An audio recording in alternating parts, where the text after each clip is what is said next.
What do you look for in a freelancer and how can they improve their chances of being published? Well, the idea has to be amazing, has to be original, it has to be relevant to the publication, and it has to be very well pitched so that we see exactly what that story is going to look like, where it's going to go, and you have to send that pitch to the right person. And do you take pictures from freelancers and how competitive is the pitching process? We do take pictures, obviously. You can email me anytime. I have to be honest and say we don't actually end up commissioning a lot of freelancers unless we have a relationship with them. Like, it does happen. We've had every now and then we'll get that one amazing pitch that is just so well thought through that we say, let's give this person a go, but it would have to be a pretty standout pitch.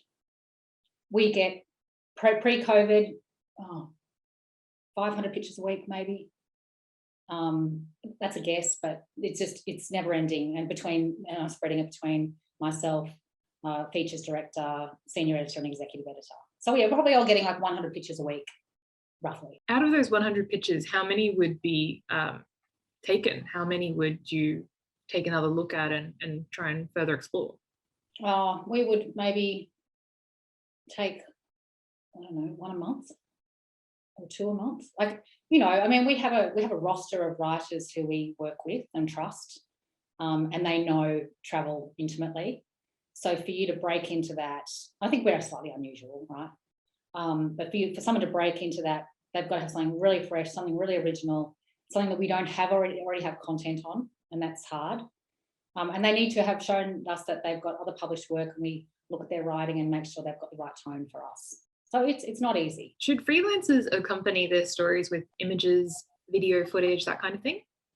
I think a lot of websites would say yes. For us, it's all about whether or not you can write. It's very rare that we'd have a writer photographer.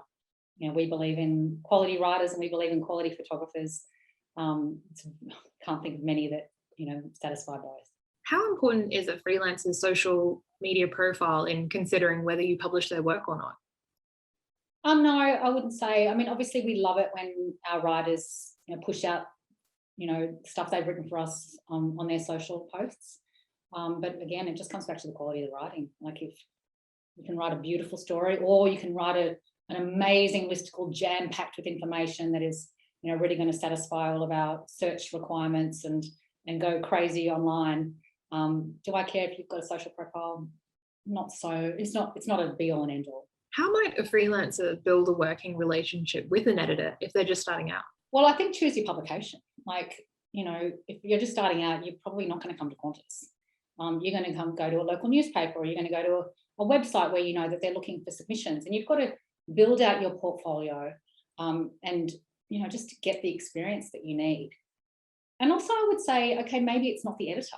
Like, when I think back to when we were all juniors, all of those other juniors that I was a junior with, we're all editors together now. So when we were starting out, we were more working with our peers. So it might be a junior editor or a junior features director that you're forming a relationship with, and then you can go up the ladder together.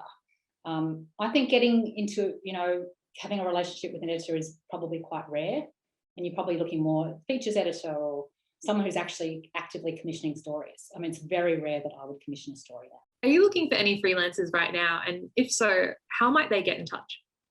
Look, I have to be honest, we are not at the moment. We've got limited team, travel's in flux.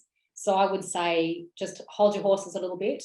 But if you've got that amazing idea and you know that it's not on Travel Insider, it's not in the magazine, and you want to come back to us in a few months, then by all means, get in touch.